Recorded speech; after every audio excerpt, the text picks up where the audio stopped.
Corona ମହାମାରୀ ସମୟରେ ଡୋଲୋ 650 ଏପରି ଏକ ନାମ ହୋଇଗଲା ଯାହା ପ୍ରତ୍ୟେକ ଘରେ ଏକ ସ୍ଥାନ ପାଇଲା। ଜ୍ୱର ହେଉ କି ଶରୀର ଯନ୍ତ୍ରଣା, ଲୋକମାନେ କିଛି ନ ଭାବି ଏହି ବଟିକାର ସାହାଯ୍ୟ ନେବା ଆରମ୍ଭ କଲେ। ଡୋଲୋ ଜ୍ୱର କମାଇଥାଏ, କିନ୍ତୁ ଏହା ଭାଇରସକୁ ଦୂର କରେ ନାହିଁ। ଏହା ସମସ୍ତେ ଜାଣି ରଖିବା ଉଚିତ। କେବଳ ଜ୍ୱର ନୁହେଁ, ନିଶ୍ୱାସ ନେବାରେ କଷ୍ଟ, ଗଳାରେ ଯନ୍ତ୍ରଣା, ସ୍ୱାଦ ଏବଂ ଗନ୍ଧ ହ୍ରାସ, ଦୁର୍ବଳତା ଭଳି ଲକ୍ଷଣ ମଧ୍ୟ କରୋନାରେ ଗମ୍ଭୀର ହୋଇପାରେ।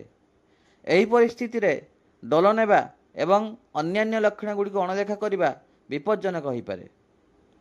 ତେଣୁ କରୋନା ନିଶ୍ଚିତ ହେବା ମାତ୍ରେ ଜଣେ ଯୋଗ୍ୟ ଡାକ୍ତରଙ୍କ ସହିତ ଯୋଗାଯୋଗ କରନ୍ତୁ। ପ୍ରତ୍ୟେକ ବ୍ୟକ୍ତିଙ୍କ ଶରୀର ଭିନ୍ନ, ତେଣୁ ଔଷଧ ଏବଂ ଚିକିତ୍ସା ମଧ୍ୟ ବ୍ୟକ୍ତି ଉପରେ ନିର୍ଭର କରେ। ଶରୀରକୁ ପର୍ଯ୍ୟାପ୍ତ ବିଶ୍ରାମ ଦିଅନ୍ତୁ।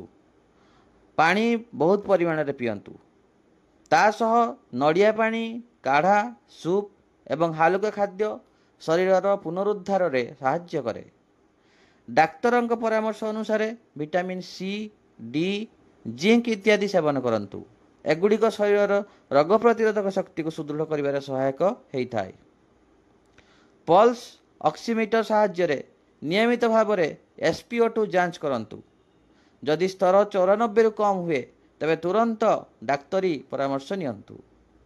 କରୋନାକୁ ହାଲୁକା ଭାବରେ ନେବା ଏକ ବଡ଼ ଭୁଲ ହୋଇପାରେ।